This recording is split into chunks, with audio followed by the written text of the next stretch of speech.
Hello, my name is Nathan Dahlstrom, and I write the Wilder Good series of books under the pen name S.J. Dahlstrom. And I know a lot of you are home and you got more time on your hands, and so I wanted to take some time to read a few chapters of my books, and maybe that would spur you on to doing outdoor things or wanting to find some adventure, not just sit around and be content with looking at YouTube and playing video games, but doing something real, reading good books, finding a way to go outside and do something with nature, do something in the outdoors. So I want to read you probably the school visits I go to and the libraries I go to.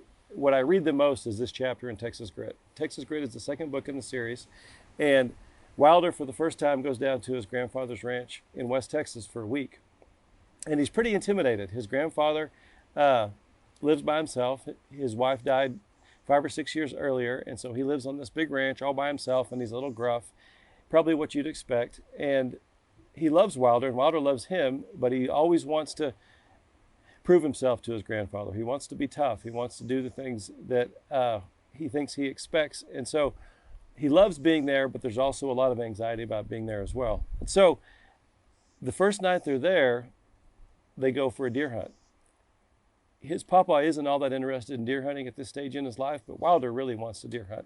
And so the only place to deer hunt is, or the best place to kill a big deer on this night, as Papa says, is to go sit in this blind. Now, Papa's not really a blind hunter, neither is Wilder, but there's an old blind that's on the ranch, and a blind is a small box. If you can imagine a wall right here in front of me, and a roof about here, and 2 seats, and you go and sit in that hunting blind, and there's a window in the front, and you watch for deer. And so Papa says, let's go sit in this blind and watch for a deer, and we're going to take, we'll take my old 30-30. This is a 30-30 Winchester. It's called a lever action. And that's what they're going to hunt with that night. And so Wilder has this in his lap. And imagine Wilder is sitting right there where my daughter Livy is, and I'm Papa. So we're sitting in this blind, and we'll see what happens. But I need 2 characters to play in this first. And I have something in here that I've got to get out. And I hope this won't bite me. It's never bitten me before. Ow! Ow! Ow! It got me, and we're out here in the middle of nowhere. Let me get it. No, it's not alive. It's dead, but it's a real diamondback rattlesnake skin. And in the scene we're about to read, Wilder and Papa are in this blind, and guess what starts coming in a hole at the bottom? A rattlesnake. So Jack, I want you to lay down and be my snake. Okay, right there. So the snake starts coming into the blind. There's a hole in the blind, and when you're hunting, you have to be really quiet so the snake doesn't know they're in there. So Jack's going to be my snake. At the same time, guess what's in front of the blind? A huge deer that Wilder wants to shoot. So this chapter, Annabelle, you be the deer. Hold that up on your head. Okay? So the scene is, that's a crazy looking deer, isn't it? So the scene is we have a rattlesnake coming in the blind, we have a huge deer here, and Wilder is sitting here with this rifle, and he doesn't know what to do. Make sense? Libby, just hold that right there. Okay, are we ready? There's no dog in this scene, by the way. Papa froze.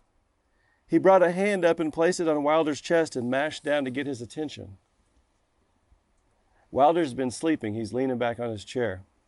Wilder awoke and looked up into his grandfather's eyes. They were open, wide, and staring at him from 6 inches away. He could smell the afternoon coffee on his breath. Don't move. Don't move, Papa mouthed silently and with deliberate slowness. He made a stretched out head nod, seeking recognition and affirmation of the message.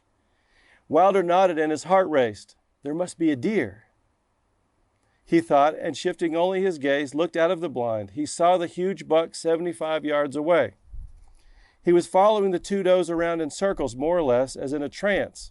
The massive rack, which must have been 10 to 12 points and spread way past his ears, glistened and shined white in the late day sun.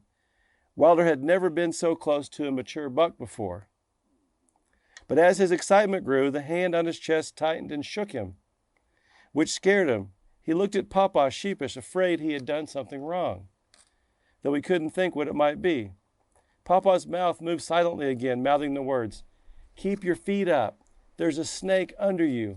Pass me the gun." Wilder's eyes widened to their limits, and white showed all around his hazel irises. He sucked in his breath. His heart raced to another level. Papa's hand slid over Wilder's onto the gun. But he did as he was told. He held his ground. He didn't move a muscle. Wilder wasn't abnormally scared of snakes, but he wasn't a snake lover either. He was always good at catching them, and often did, but killed a rattlesnake every time. But he didn't know whether this was a rattlesnake. He didn't see it or hear it, but his mind realized it had to be to make Papa act kind of spooky and ignore the buck in front of them. The entire blind was only 5 feet long and about 3 feet deep, making a large rectangle box to sit in. The snake was coming through the front corner on Wilder's side, and as Papa looked again, it had about 6 inches of its scaled body inside, enough to make out 4.5 big diamond patterns on his back. See the big diamond patterns? The rattlesnake's head inched along slowly, like snakes do when they hunt. Its chin just off the blind floor, its black forked tongue worked in and out, looking for the mice and pack rats that it must surely have preyed on many times in this exact spot. Its eyes seemed pure evil, tucked under the eye guards that always slant downward, giving him an angry look. The sacs of venom in the cheeks gave the head a triangle shape, as all vipers have. It was an animal designed to intimidate, and with venom packed at the base of the 2 front fangs like a cow syringe, it was designed to kill. This was an old and fat diamondback, Papa knew. Diamondbacks were not as naturally aggressive as their cousins that lived on top of the caprock, prairie rattlers. Diamondbacks were bigger and just as poisonous, but they had a calmer disposition, until harassed into a striking defensive position. And that gave Papa his first plan to get out of this mess. Maybe they could wait it out. Right now the snake couldn't hurt them, meaning right at that second, and it hadn't sensed them yet with the viper heat-sensing pits on its face. Only about 1/3 of the way through the hole in the blind, the snake couldn't and wouldn't strike at them without the full length of its body to propel himself forward.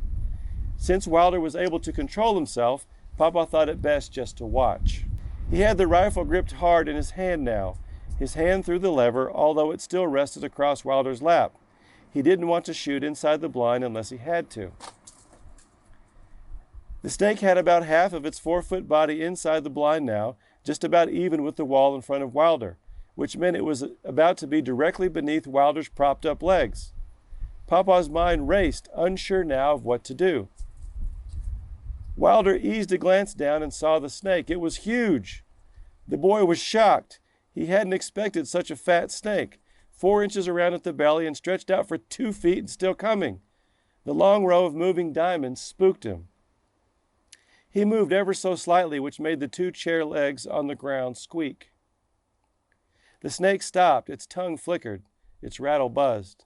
But it was a soft buzz, a warning buzz. A primal reaction to a large movement, definitely not a mouse-sized movement. Wilder's heart raced up another notch. He held his frozen posture and glared up at Papa with wide eyes. His face pleaded for an answer. The big buck had stopped in the clearing and raised its head to observe a young spike buck approaching the area. He was presenting the perfect broadside shot at 80 yards, but no one saw. Papa watched the snake. It buzzed its rattle faintly, then stopped. But it started a deliberate action, moving faster. Papa gripped the rifle tight, ready to act. The snake pulled the rest of its body into the blind, but at the same time retreated and coiled itself into the corner in big looping circles. The big evil head settled into the middle of the coils to sit and wait and let whatever large animal it had just heard pass, or to snap up the first rodent of the night that scurried through its little trap. So the situation had gotten better and worse, Papa thought. The snake was settled and away from them, but it was also full ready to strike at them inside the blind. Being about 2 feet away from Wilder, it was vaguely close enough to strike and hit the boy. It was also getting darker by the second. Tangling with a 4-foot snake between them and the door in the dark would be worse, much worse. Papa considered a shot at such close quarters. He knew the slugs would pass through the snake and the old and rotten wood floor of the blind and bury deep into the prairie clay. There was no danger from a close-range shot to himself or Wilder, and he thought it through before committing to action. Then Papa knew what he had to do. The only hitch, though, in shooting the snake was that the gun would have to move considerably. He would have to chamber around.